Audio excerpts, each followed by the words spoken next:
कितनी उम्र में कर लिया था आपने जब पहली बार आप गए? मैंने एवरेस्ट, मेरी उम्र उस टाइम एग्जैक्ट तो नहीं मुझे ध्यान में क्या कितनी थी, लेकिन ये ध्यान में है कि मैं मेरी 24 या 25 साल के आसपास थी। लेकिन उससे पहले मैंने बहुत सारे हिंदुस्तान के माउंटेन क्लाइंब किए। अच्छा, एवरेस्ट की हम बात करें, दो रास्ते पड़ते हैं, जी एक जी। नेपाल से और एक चीन से।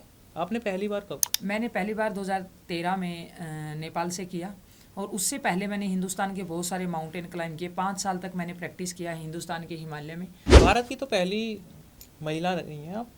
जी, चाइना व नेपाल दोनों साइड से एवरेस्ट करने वाली मैं हिंदुस्तान की इकलौती बेटी हूँ। तो ये लेटेस्ट न्यूज़ भी आई थी जहाँ पर 3 महीने बाद तो शव निकाले गए थे जवानों के। जी, उनको सियाचिन पता ही नहीं, ग्लेशियर जी में। जी, उनको तो जी पता ही नहीं चल पाया था। जी, हमारे देश के फौजियों को मैं सैल्यूट करती हूँ कि वो ऐसी चुनौतियों के साथ सामना करते हैं, और वो हमेशा उतने ऊंचे शिखरों पर, मतलब 18,000 पर 17,000 की पोस्टों पे काम करते, तो बहुत ही सराहनीय है ये। मैं तो सैल्यूट करती हूँ योद्धाओं को। दुनिया का ताज कहे जाने वाले हिमालय पर कोहिनूर की तरह चमकने वाले एवरेस्ट का नाम तो आपने अनेकों बार सुना होगा। अगर आपको कहा जाए उस पर जाना है, कितनी बार आपके दिमाग में ये बात आई? एक बार भी नहीं। आज हम जिनसे मिलवाएंगे वो एक नहीं, दो नहीं, तीन तीन बार उस पर फतेह कर चुकी हैं। जी हाँ, सही सोचा आपने। हम मिलवाने वाले हैं आज आपको विश्वविख्यात पर्वतारोही अनीता कुंडू जी से।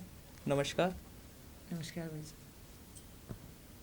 सोच के भी डर लगता है इंसान को, आप तो बहुत बार गए। कैसा आपका एक्सपीरियंस रहा एवरेस्ट को लेकर, सबसे पहले बताइएगा। बिल्कुल सही बात कही कि एडवेंचर की जब हम बात करें तो वो सोचना ही बहुत बड़ी बात है, लेकिन वहाँ की जो चुनौतियाँ हैं, वहाँ की जो परिस्थितियाँ हैं, और फिर हम किस परिस्थितियों में हम रहते हैं, मतलब जैसे मैं हरियाणा प्रदेश की बेटी हूँ, तो वहाँ तो खान पान भी बिल्कुल अलग है। और गर्म, जहाँ जैसे हिसार ज़िले से मैं आती हूँ, तो वहाँ तो कई बार +50 टेम्परेचर हो जाता है, और फिर आपका -50 में काम करना। तो बहुत सारी चुनौतियाँ हैं। ऑक्सीजन नहीं है, और मन के मुताबिक भोजन भी नहीं है। 2-2, 3-3 महीने की आपकी तपस्या हो जाती है वहाँ पर, बर्फ़ पे रहना, वहीं पर सोना। आपके उबड़ खाबड़ जगह पे आपके कैंप लगते हैं। पीने के लिए कई बारी आइस, मतलब पानी भी नहीं मिलता है, बर्फ़ पिघलाने के लिए व्यवस्था भी नहीं होती। तो बहुत सारी चुनौतियाँ हैं ऐसी जो। और एवरेस्ट जब मैंने पहली बार किया तो बहुत सारी चुनौतियाँ जीवन में रही, क्योंकि उस हाई एल्टीट्यूड का आपको ज्ञान नहीं था, अनुभव नहीं था, कितना आपको सामान लेके जाना है, क्या क्या चीज़ों की ज़रूरत है। कितनी उम्र में कर लिया था आपने जब पहली बार आप गए? मैंने एवरेस्ट, मेरी उम्र उस टाइम एग्जैक्ट तो नहीं मुझे ध्यान में क्या कितनी थी, लेकिन ये ध्यान में है कि मैं मेरी 24 या 25 साल के आसपास थी। लेकिन उससे पहले मैंने बहुत सारे हिंदुस्तान के माउंटेन क्लाइंब किए। अच्छा, एवरेस्ट की हम बात करें, दो रास्ते पड़ते हैं, जी एक जी। नेपाल से और एक चीन से। आपने पहली बार कब? मैंने पहली बार 2013 में नेपाल से किया, और उससे पहले मैंने हिंदुस्तान के बहुत सारे माउंटेन क्लाइंब किए। 5 साल तक मैंने प्रैक्टिस किया हिंदुस्तान के हिमालय में। उसमें मैंने ITBP फोर्स के साथ मिलके, मैं हरियाणा पुलिस में हूँ थी, तो हरियाणा पुलिस में मैंने टाई अप ITBP से किया। तो मैंने 5 साल हिमालय में बिताए, बहुत सारे ट्रैक किए, बहुत सारी पीक क्लाइंब की। उसके बाद फिर मैंने 5 साल तक बहुत सारे माउंटेन चढ़ के 5,000, 6,000, 7,000। उसके बाद मैंने एवरेस्ट मिशन करने का प्लान बनाया, क्योंकि आप एकदम इतने बड़े हाई एल्टीट्यूड में जाएंगे तो आपकी डेथ हो जाती है। अच्छा। आपके पास एक्सपीरियंस नहीं है, आपको टेक्निकल नॉलेज नहीं है, क्योंकि माउंटेन सिर्फ एक शरीर का खेल नहीं है, वो दिमाग का बहुत ज़्यादा गेम है। क्योंकि आपको टेक्निकल आपने निर्णय लेना होता है कि मैं आगे बढ़ूँ या ना बढ़ूँ। अब वेदर कैसा है वो भी आपने देखना है, कि मौसम क्या कह रहा है, कि आपने आगे बढ़ना चाहिए या ना बढ़ना चाहिए, या कैंप कहाँ लगाना है।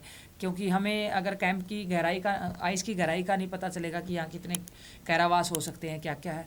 तो हर चीज़ आपको एक मैथमेटिक्स की तरह पढ़ना पड़ता है, कि कहीं ऐसा ना हो कि आपने कैंप लगा दिया, नीचे से कैरावास मतलब खाई, खाई, यानी खड्डा मतलब ऊपर तो आपको दिख रहा है कि बिल्कुल बर्फ है। समतल है, लेकिन आपको ये तो नहीं पता उसके नीचे कितना बड़ा कैरावास हो। अब सॉफ्ट स्नो गिरी है एकदम से, तो वहाँ पर आपके बहुत सारी, मतलब चुनौतियाँ भी तो आपके सामने। तो बहुत सारे टेक्निकल पॉइंट रहते हैं जिसको जान करके हम आगे बढ़ते हैं। तो बहुत सारी चुनौतियाँ हिमालय में रहती है। और मैं तो ये कहूँगी सिर्फ एवरेस्ट नहीं है, जितने भी माउंटेन हैं वो छोटे हो चाहे बड़े हो, सभी टेक्निकल होते हैं। अलग अलग भौगोलिक परिस्थितियाँ होती हैं, अलग अलग चुनौतियाँ होती हैं। लेकिन सौभाग्य रहा कि मुझे वो एक अवसर मिला, और मैंने 3 बार उस विश्व की सबसे ऊंची कहने वाली पर्वत श्रृंखला में एवरेस्ट को 3 बार उस स्थान को देखने का, नतमस्तक करने का सौभाग्य मिला। मैं ये तो नहीं कहूँगी उसको मैंने जीत लिया, मैं कभी हिमालय को ना जीत पाऊँगी ना जीत सकती। हाँ, मुझे नतमस्तक करने का सौभाग्य प्राप्त हुआ। भारत की तो पहली महिला रही हैं आप। जी, चाइना व नेपाल दोनों साइड से एवरेस्ट करने वाली मैं हिंदुस्तान की इकलौती बेटी हूँ। और उसके बाद अगर किसी ने ट्राई करा आपके बाद? उसके बाद चाइना साइड से अभी नहीं गया है कोई भी, चाइना साइड से मतलब क्लाइंबिंग नहीं किया है, मतलब महिला ने किसी ने भी, मतलब कि उसके बाद कोई चाइना व नेपाल दोनों साइड से करने वाले कोई नहीं है, मैं ही हूँ अभी तक। आप ही है सिर्फ इकलौती? अच्छा, अगर बात की जाए बाकी पर्वतों की, जिस तरीके से आपने कहा, मैंने जिस थोड़ा बहुत अगर आपके बारे में स्टडी की है, 18 साल के अंदर अंदर 2009 से अगर काउंट करें तो आप 25 के करीब आप शिखर पार कर चुकी हैं। जी। सबसे मुश्किल एवरेस्ट ही रहा? नहीं, माउंट मकालू मैंने पिछली साल ही क्लाइम किया है, 2023 के अंदर। 2023 के अंदर। उसकी अलग चुनौतियां हैं, हवा बहुत ज़्यादा है, और जब सबमिट जो हम लास्ट में पुशअप करते हैं, लास्ट कैंप से जो सबमिट करते हैं वो बहुत लंबा है, और उसमें सबसे बड़ी बात क्या है कि रोक ज़्यादा है। जब आप क्रैम्पोन लगाते हैं जूते के नीचे, जो आइस में जब हम चलते हैं तो उसके नीचे क्रैम्पोन लगते हैं, देखियो आपने, कीले सी, उसको क्रैम्पोन बोलते हैं। तो जब आप क्रैम्पोन के साथ पत्थर पे चलते हो तो बहुत डिफिकल्ट होता है, इतनी थकान हो जाती है, और आपका क्रैम्पोन से वो आइस के लिए ग्रिप बनाने के लिए जूते ही बड़े हैवी होते होंगे बहुत ज़्यादा। वो क्रैम्पोन आइस में ग्रिप बनाने के लिए होता है, लेकिन जब आप पत्थर पे चलोगे तो हज़ारों बार गिरेंगे। अगर पत्थर पे गिर गए तो चोट इतनी भयंकर लगती है कि आप चल नहीं पाते। तो बैलेंस बना के चलना, क्लाइंबिंग करना, और इतनी थकावट, और सबमिट में तो एनर्जी लेवल ही वैसे डाउन आ जाता है, हाई अल्टीट्यूड है, आपको खाने को नहीं मिल रहा है, इतनी रातों से अच्छे से सो नहीं पा रहे हो, इतनी बॉडी थक जाती है, और तो उसके बाद इतना वेट भी लेके चलना होता है, और फिर आपका एक लक्ष्य होता है, मैं 2 महीने से तपस्या कर रहा हूँ, मैंने सबमिट भी करना है, तो एक प्रेशर भी होता है, तो बहुत सारी चुनौतियाँ होती है। लेकिन मैं एक ही बात कहूँगी आपके चैनल के माध्यम से, जो हमारा जो तिरंगा है उसमें बहुत बड़ी विल पावर है। मैं जब भी थक जाती तो उसको देखती हूँ, तो जब भी मुझे चुनौतियाँ माउंटेन में फील हुई तो मैं छोटे छोटे तिरंगे ले जाती हूँ, मैं उनको, बड़ा तिरंगा तो हम नहीं निकाल पाते, समिट में निकाल पाते, लेकिन छोटे तिरंगे मैं अपनी नज़रों के सामने रखती हूँ, जो मुझे विल पावर देते, जो ताकत देते कि मैंने अपने तिरंगे को वहाँ जा कर के लहराना है, अपने तिरंगे को वहाँ गाड़ना है। जो तो बहुत सारे माउंटेन की अलग अलग भौगोलिक परिस्थितियाँ हैं, जैसे मकालू है, मनासुलू मैंने क्लाइम किया था, मनासुलू में अवलांच बहुत ज़्यादा आते हैं। ये किस साइड पड़ता है? ये नेपाल में ही पड़ता है। नेपाल में ही पड़ता है? जी, नेपाल में ही पड़ता है, और ये भी बहुत टेक्निकल है। इसमें तूफान, अवलांच मतलब बर्फीले तूफान बहुत आते हैं। तो अब आप इंसान की कितनी वो होती है, एक अच्छा बर्फीला तूफान आए और उसमें अगर वो 5 मिनट में लुढ़क गया तो इतनी ठंड है वो उठने नहीं देगी, आपको डेथ हो जाती है, दब जाता, आइस में दब गए आप। अब पीछे हमारे जो इंडिया के ही बहुत सारे क्लाइंबर, अभी उत्तराखंड में पीछे एक एक्सीडेंट हुआ था कि वो एडवांस कोर्स करने के लिए गए हुए थे, और अचानक से एक अवलांच आता, जो कभी वहाँ आते नहीं, एक अवलांच आता है और एक गड्ढे में वो सब गिर जाते, ऊपर से वो अवलांच 16 लोगों वो सनो उसके ऊपर गिर जाती, सनो से निकलना इतना आसान काम नहीं है, तो वो दब गए, तो सांस आना बंद हो गया, वहाँ डेथ होगी आपकी। तो हिमालय में हर जगह छोटे छोटे पॉइंट, कभी भी कोई भी आपको चुनौतियाँ आ सकती हैं। अभी तो ये लेटेस्ट न्यूज़ भी आई थी जहाँ पर 3 महीने बाद तो शव निकाले गए थे जवानों के। जी, सियाचिन ग्लेशियर में। जी, उनको तो पता ही नहीं चल पाया था। जी, हमारे देश के फौजियों को मैं सैल्यूट करती हूँ कि वो ऐसी चुनौतियों के साथ सामना करते हैं, और वो हमेशा उतने ऊंचे शिखरों पर, मतलब 18,000 पर 17,000 की पोस्टों पे काम करते, तो बहुत ही सराहनीय है ही, मैं तो सैल्यूट करती हूँ योद्धाओं को। अनीता जी, आपने 3 बार एवरेस्ट चढ़ा है, चाइना से, नेपाल से, तो तीसरी बार जब आपने चढ़ा तो क्या सोच के चढ़ा, क्या मन में था? देखिए, सबसे पहले मैंने नेपाल की साइड से क्लाइम किया, जिसमें मतलब कि एक खम्बू आइस फॉल है, बड़ा ही टेक्निकल पार्ट है और बड़ा इंटरेस्टिंग भी है, डेंजरस भी है। और दूसरी बार जब मैंने एवरेस्ट किया तो चाइना साइड से जब मैं एडवेंचर की तैयारी कर रही थी, तो हमारे एक क्लाइमर थे, सीनियर क्लाइमर, उन्होंने कहा था कि जिसकी टांगों में दम होता है वही चाइना साइड से क्लाइम कर पाता है, इतना ईजी नहीं है। क्योंकि बात भी उनकी बात में भी दम है कि क्योंकि बहुत लंबा रूट है और हवा बहुत ज़्यादा है चाइना साइड से, और इतनी विपरीत चुनौतियां हैं वही, क्योंकि हवा चलती है तो आइस वहाँ टिक नहीं पाती, सॉफ्ट स्नो की वजह से वहाँ आइस नहीं बन पाती, तो रोक पेच ज़्यादा है, तो रॉकी पेच पे चलना बहुत मुश्किल होता है। तो बहुत सारी चुनौतियाँ रही, मैंने सोचा कि भाई मेरे को एक अच्छा क्लाइंबर बनना है तो मैं चाइना साइड से भी क्लाइम करूँगी। और फिर मेरे गुरुजी ने बताया था कि आप दोनों साइड से एवरेस्ट करेंगे तो आप हिंदुस्तान की वो बेटी बन पाएंगी जिसने दोनों साइड से एवरेस्ट किया। तीसरी बार जब मैंने एवरेस्ट किया तो मेरे को नेपाल सरकार की तरफ से एक मैसेज आता है कि भाई अब की बार जो मिशन जाएगा उसमें लीडर रहेगी अनीता कुंडू, इंडिया की बेटी। तो मेरे लिए एक सबसे बड़ा एक हौसले की बात थी, एक मोटिवेशन की बात थी, क्योंकि जब मैंने इस गेम को शुरू किया तो अंग्रेज़ों ने मजाक किया था कि हिंदुस्तान में एवरेस्ट करने वाले तो हो सकते हैं लेकिन इस खेल के खिलाड़ी नहीं हो सकते, और उन्होंने काफ़ी मजाक उड़ाया था मेरा। तो मुझे बड़ा गर्व हो रखा था कि वह पूरे वर्ल्ड के जो क्लाइंबर थे उनको लीड करते हुए, जिन अंग्रेज़ों के हम गुलाम रहे हैं, जिन्होंने हमारे को इतने दिनों तक आज़ादी नहीं दिलाई, उन सबको मैं लीड कर रही थी। उनको समझाना, यहाँ से जाना, यहाँ से यस जाना। यस, भारत की बेटी, मतलब जहाँ मेरे लिए वहाँ अनीता नाम नहीं मैटर करता, कि भारत की बेटी लीड कर रही है, वो मेरे लिए बहुत बड़ा एक सबसे बड़ा वो था कि मैं उस मिशन को पूरा करूँ। और सौभाग्य रहा, उसमें बहुत सारी चुनौतियाँ भी रही, और उस टाइम पे तूफान भी आया काफ़ी, क्योंकि साइक्लोन आया था अपने इंडिया में, तो इंडिया के वेदर का बहुत असर पड़ता है। तो उसमें मैं अपनी टीम को एक रात तो मैंने बड़ी संघर्ष करना पड़ा, और बड़ा मुश्किल से मैं अपनी टीम को बचा करके ले आई, लेकिन मैं उस मिशन में कामयाब रही। और मेरे लिए सबसे बड़ी सौभाग्य की बात है कि मैं उसमें लीडर थी, और पूरे वर्ल्ड के लोगों को, और खासकर उन अंग्रेज़ों को मैं लीड करते हुए जब उनको सर्टिफिकेट मिले तो उसमें लिखा गया अब की बार इस मिशन को जो लीड कर रही थी वो भारत की बेटी अनीता कुंडू थी। तो मेरे लिए सबसे बड़ा प्राउड का मोमेंट ये था। अच्छा, एक चीज़ ये बताइए, पर्वतों की देवी बोला जाता है आपको, सही है ये? सही सुना हमने? ये नाम कैसे पड़ गया आपका? एक्चुअली क्या कि मैं वहाँ पर जा कर के, जैसे मेरी कुछ टीम के साथी भी मुझे बोलते हैं कि आप ये वीडियो नहीं बना के लाए, वो नहीं करके, मैं उसको जीती हूँ। और मैंने 25 से ऊपर पर्वत शिखर छूने का सौभाग्य मिला, वहाँ अपने कदमों के साथ जाने का अवसर मिला। मुझे सबसे बड़ी, अपने आप को जब मैं बैठती हूँ अकेले में, मेरे एक भी उंगली के कहीं मतलब कट भी नहीं लगा कभी भी, और मैं आज जीवित हूँ आपके बीच में। मेरे साथ जिन लोगों ने क्लाइंब शुरू की थी, क्लाइंबर जो रहे हैं, वो आज इस दुनिया में नहीं है। 25 से ऊपर पर्वत चढ़ के मैं आपके बीच में सुरक्षित बैठी हूँ। तो ये सबसे बड़ा सौभाग्य ये है कि मैंने वहाँ पर कभी जा कर के मैं ये नहीं सोचा कि मैं हिमालय को जीतने के लिए आई हूँ, या हिमालय पर चढ़ने के लिए आई हूँ, या हिमालय में मैं हिमालय से बड़ी हूँ। मैंने हमेशा झुक के सलाम करके, और उनको वास्तव में एक अध्यात्म का स्थान है। हमारे ऋषि मुनियों ने, हमारे तपस्वियों ने वहाँ जा कर के तपस्या की है, और मैंने भी हमेशा वही महसूस हुआ है कि भाई वास्तव में वो तपस्या का स्थान है, और वो वहाँ पर हमारी सभी देवियाँ भी निवास करती है, देवता निवास करते हैं। तो शायद मेरे को हरियाणा में कहते हैं, जितने भी बहन भाई हैं मेरे इलाके के लोग हैं, या हरियाणा के लोग हैं, जहाँ भी जाती हूँ, या बहुत सारे आप जैसे पत्रकार भाई भी कह देते कि आप वास्तव में पर्वतों की देवी हो, तो वो नाम मुझे दे दिया गया, और ये मेरा सौभाग्य है कि वो नाम मुझे मिला। और मुझे खुशी भी है इस बात की कि उस पर्वतों को मतलब एक चलते चलते वो एहसास भी हुआ कि देवी का रूप का मतलब ये नहीं होता कि देवी का रूप, मेरा जो समझ में है यही है कि आप हर चीज़, लोभ लालच हर चीज़ से ऊपर रहे। मैंने कभी हिमालय लालच के रूप में नहीं चढ़ा कि मेरा नाम हो, पद मिले। हमेशा मैंने ये सोच के साथ चढ़ा कि मैं वहाँ से कुछ सीखना चाहती हूँ, जानना चाहती हूँ, त्याग और तपस्या और प्रकृति के बारे में जो हिमालय सिखाता है, इंसान की वैल्यू क्या है, आदमी की, क्योंकि अकेलापन बहुत महसूस होता है वहाँ पर, अकेले रह कर के इतना समय निकालना। तो एक आदमी की वैल्यू क्या है, वो एक हिमालय ही सिखाता है। क्योंकि अगर आदमी परेशानी में है, उसमें है, अगर कोई उनको दोस्त मिल जाए तो उसका जीवन सरल हो जाता है। लेकिन वहाँ पर बहुत सारी चुनौतियाँ मैंने फील की, तो मुझे ये लगा कि हिमालय बहुत कुछ सिखाता है, जिससे मेरा सौभाग्य रहा कि वहाँ मुझे बैठ कर के उस तपस्या का एक अनुभव हो।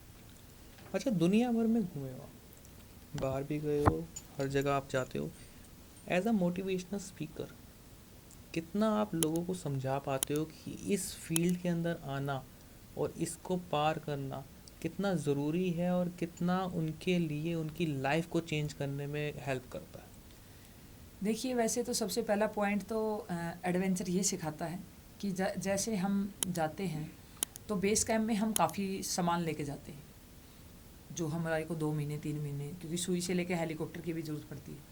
लेकिन जैसे हम कैंप 1, कैंप 2, कैंप 3 जाते हैं, तो बेस कैंप में से छांट के हम कैंप 1 के लिए लेके जाते हैं। ये सब स्टेजेस हैं जी, कैंप 1 के लिए लेके जाते हैं। फिर हम कैंप 1 से में भी छटनी करते हैं कि मेरे को आगे कैंप 2 के लिए इतना ही ज़रूरी है, और फिर कैंप 2 से भी हम छटनी करते हैं कि मेरे को कैंप 3 के लिए बस इतना ही। जैसे जैसे आप ऊपर बढ़ते थे सामान कम करते हैं, ताकि मैं लाइट होके आगे बढ़ पाऊँ, बिल्कुल। मेरे पास मतलब उतना ही सामान हो जितना मेरे को ज़रूरत है।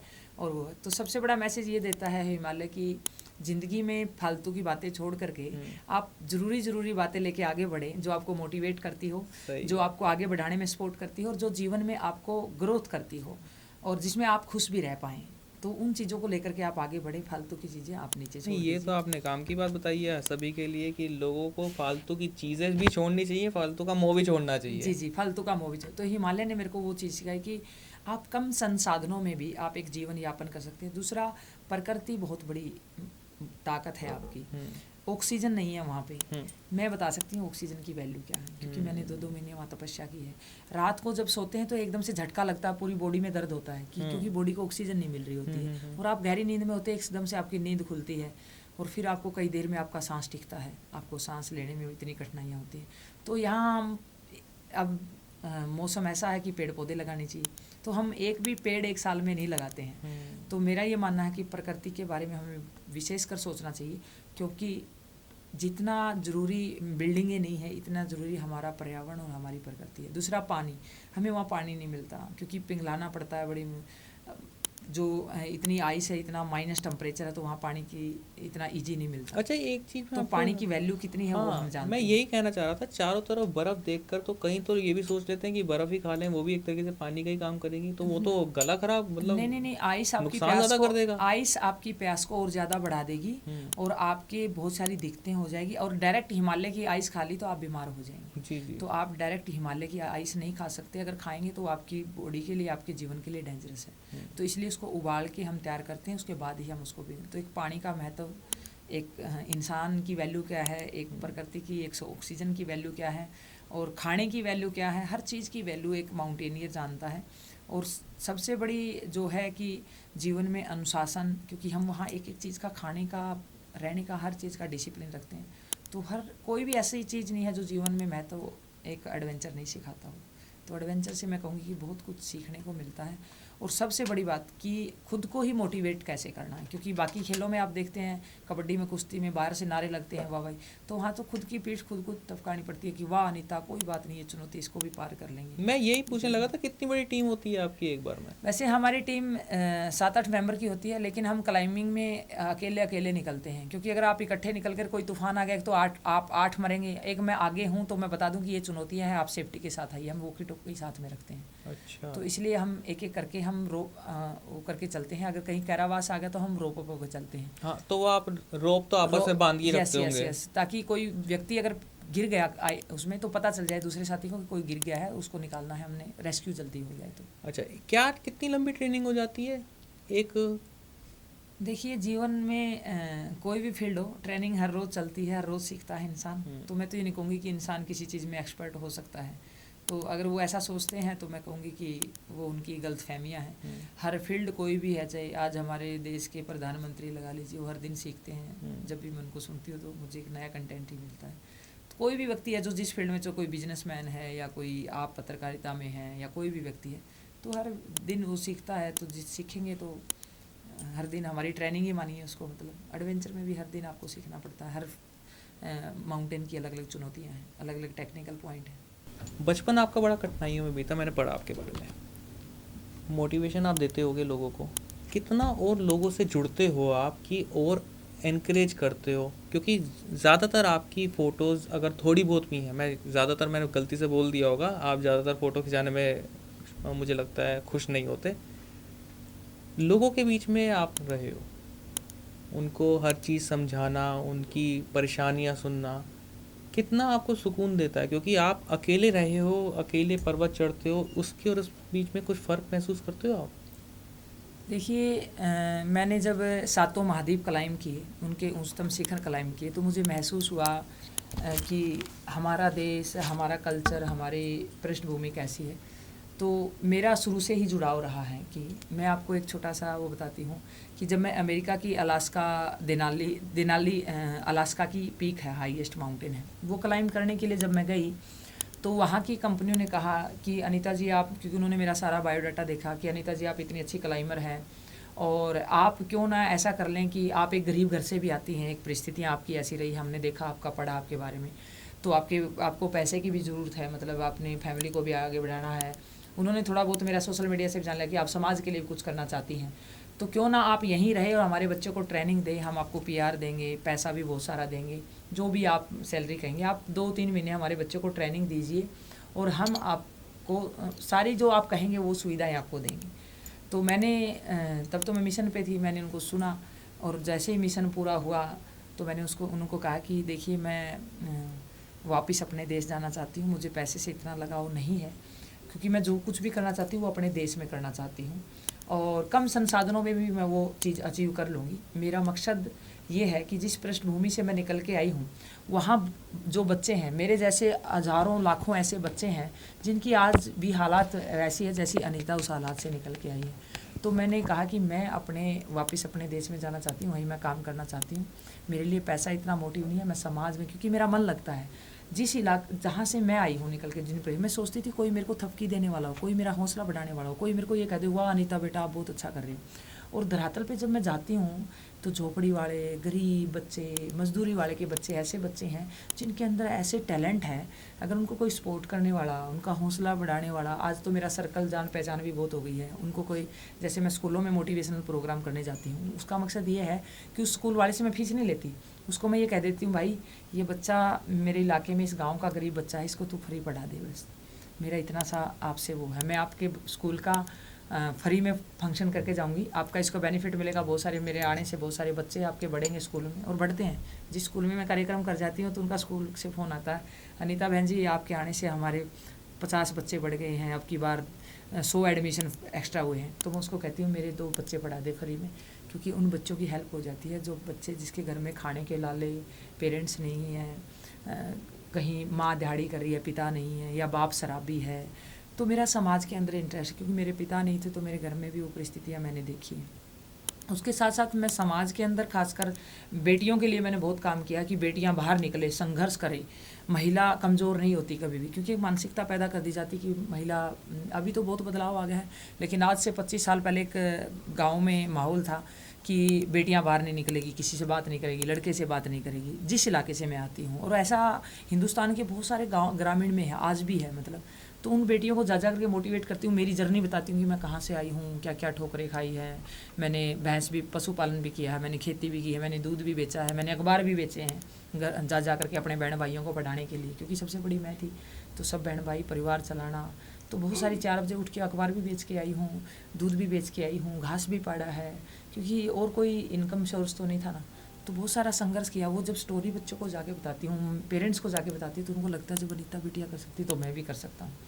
तो मेरा इंटरेस्ट पब्लिक में है, और मैं ये कहती हूँ कि वो इंटरेस्ट काम करते करते बहुत सारे मैंने एक टीम तैयार की, उस टीम में बहुत सारे बच्चे MA MPhil हैं, जो मानसिक बीमारियों के भी डॉक्टर हैं।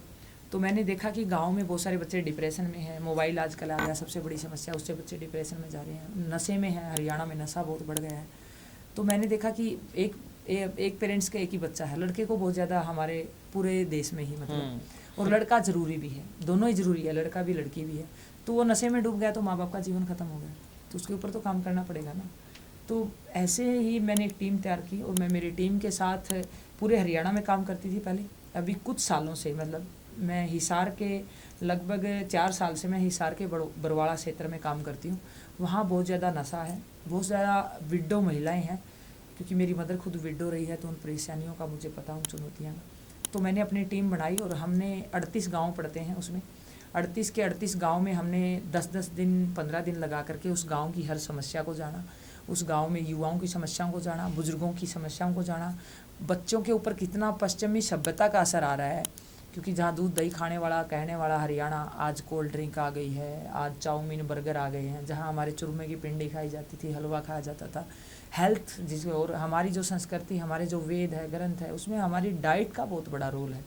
गाय का दूध, मैंने कभी प्रोटीन, कभी कोई विटामिन, कोई कुछ नहीं खाया। नहीं, मैं ये अगला क्वेश्चन मेरा था, तो इसी पे आपने ये वाली बात करी, तो इतनी पावर लाते कहाँ से हो फिर ये?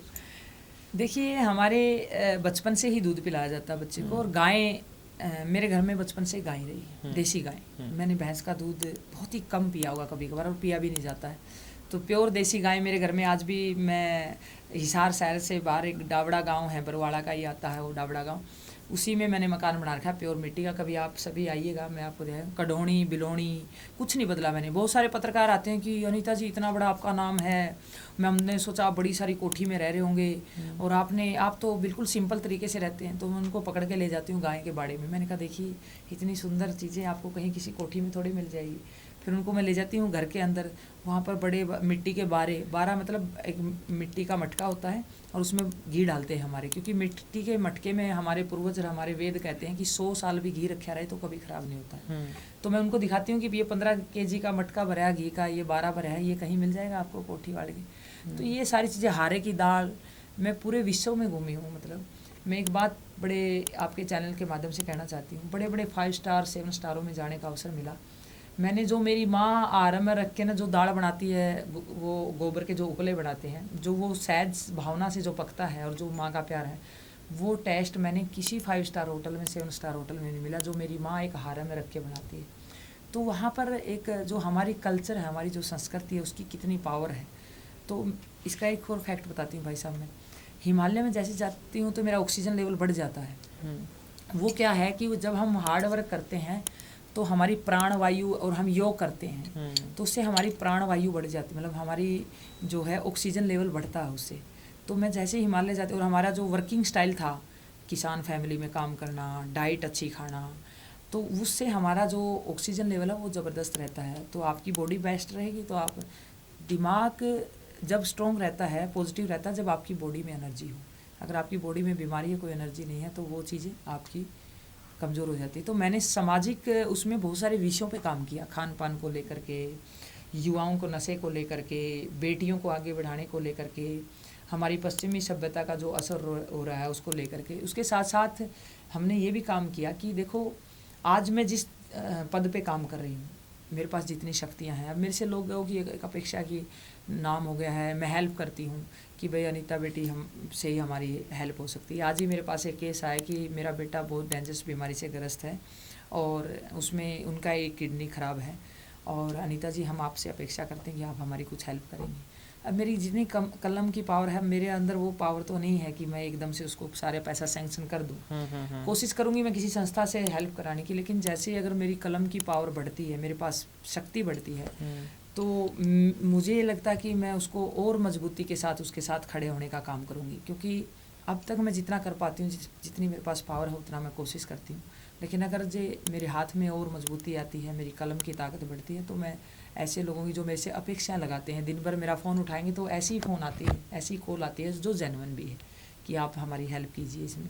तो उस वजह से मैं ग्राउंड पे रहती हूँ और लोगों की समस्याएं सुनती हूँ। और मेरा अपना मानना कि अगर आप कुछ नहीं कर सकते और भी, तो अगर उनको सुन ले तो आधी समस्याएं वहीं ख़त्म हो जाती है। मेरा अपना अनुभव ये कहता है, क्योंकि सुनने वाला नहीं है कोई भी।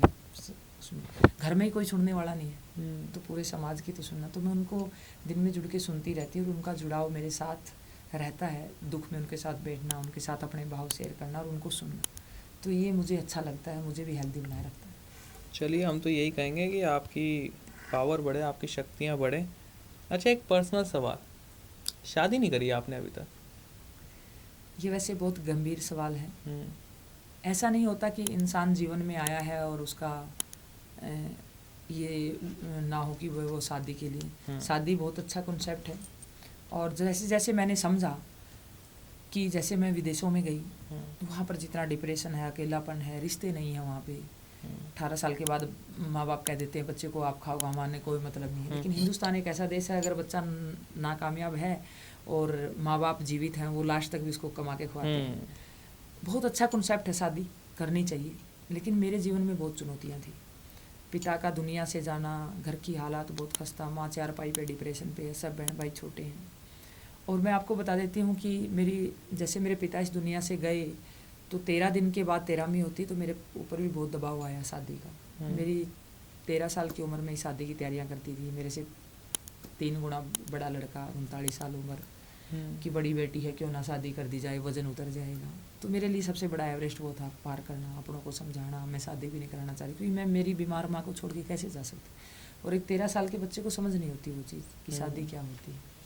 जैसे जैसे अपने जीवन में मैं संघर्ष किया, चुनौतियाँ रही, परिवार को समझाया, आगे बढ़ी, बहन भाइयों को कामयाब किया, उनको सर्विस लगाया, उनको उनकी शादियाँ की, तो मेरी जो उम्र थी वो निकल गई। तब मेरे विचार बदल गए। तो बाद में मुझे ऐसा लगने लगा, फिर मैंने एडवेंचर को अपना लिया। गेम इतना महंगा था कि उसको चलाना मुश्किल, सरकार ने पॉलिसी नहीं बना रखी, ना कोई सरकारों से हेल्प हुई।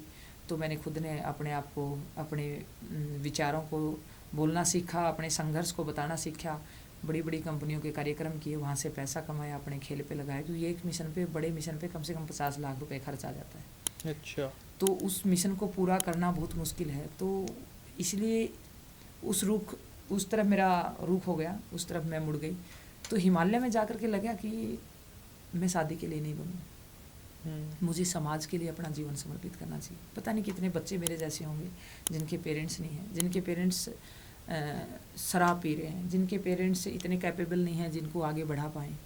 और जो मेरे जीवन में अभाव रहा है, मैं एक लड़की हूँ, बहुत सारी बेटियाँ इंतजार कर रही कि हमारे को कोई मोटिवेट करने वाला आए, कोई बताने वाला आए, मेरे माँ बाप को कोई समझाने वाला आए कि बेटी को बाहर निकालो, आपकी बेटी में हुनर है। तो मैंने समाज के लिए काम करना चाहिए, तो मैंने समाज के लिए वही रास्ता चुना। और ये हिमालय की आवाज़ है, वहीं से मैंने सोचा था 8700 पे मैं तीसरी बार एवरेस्ट कर रही थी कि मैं अपना जीवन पूरे समाज के लिए लगाऊंगी, मैं शादी नहीं करूँगी। और मेरा लक्ष्य भी यही है, क्या होगा क्या नहीं होगा, मैं किस पद पे काम करूँगी, लेकिन मैं इतना ज़रूर कहती हूँ आपके चैनल के माध्यम से, मैं समाज के लिए ही काम करूँगी। मुझे एक खाट और एक दाल बस यही चाहिए, वो मैं व्यवस्था कर लेती हूँ किसी ताई से बात करके। मैं लट गाड़ दूंगी। हमारी छोरियाँ छोरों से कम है, क्या सही कहा है बिल्कुल। आखिर में यही सवाल कि इतनी प्रेरणादायी आपकी स्टोरी रही है, तो आज के युवाओं को, आज के बदलते जो हालात है, उसको आप क्या मैसेज देना चाहेंगे युवाओं को? देखिए, आज के युवाओं के पास बहुत ऑप्शन है, यूट्यूब का ज़माना है, सोशल मीडिया का ज़माना है। आप अपने अच्छे कंटेंट को कहीं भी आप घर बैठे भी आप बहुत बड़ा बिजनेस कर सकते हो, काम कर सकते हो। आज के युवाओं के पास टैलेंट भी है हर फील्ड में, चाहे वो डांस की बात हो, चाहे बिजनेस की बात हो, बच्चों के पास हुनर है। बस ये है कि उसमें हमने कुछ चुनौतियां हमारे सामने, खासकर युवाओं के सामने उस उम्र में आती भी है कि नेगेटिव चीज़ें ज़्यादा लुभाती है, दोस्तों के साथ पार्टियाँ करना, अपना टाइम ज़्यादा वहाँ। तो हमने टाइम की वैल्यू को, सबसे बड़ा मूल्य धन है आपका समय, आपने उस समय को कहाँ लगाया है, ये बहुत महत्वपूर्ण है। जिस बच्चे ने अपने समय को सही दिशा में लगाना आ गया, तो मैं युवाओं को एक ही बात कहूँगी कि ज़्यादा समय पार्टियों में ना लगा करके आप अपने लक्ष्य पे लगाएं, तो जीवन आपको बहुत आनंद देगा और बहुत सरल होगा। दूसरा, आजकल नशा इतना बढ़ गया, तो मैं यूथ को यही कहूँगी कि नशे से दूर रहे। जितना आप अपने जीवन में इस नशा करना है, तो आप एक जीवन में कोई लक्ष्य बनाइए, कोई टारगेट बनाइए, और अपने काम के प्रति आपका पागलपन होना चाहिए, काम के प्रति नशा होना चाहिए। तो यूथ को मैं यही कहूँगी, पश्चिमी सभ्यता के उस असर से दूर रहें, नशे से दूर रहें, और अपने लक्ष्य बना करके, बड़ा लक्ष्य बनाइए, फिर उसके लिए छोटे छोटे लक्ष्य बनाइए, टारगेट बनाइए, और उनको अचीव करते जाइए। एक दिन आपको अलग ही आनंद आएगा। काम से बड़ा कोई नशा नहीं है। जिसको काम का नशा हो गया, मेरे को लगता है कि वो और किसी नशे की तरफ जाएगा ही नहीं। तो ये थी हमारे साथ अनीता जी। मेरा नाम है जतिन।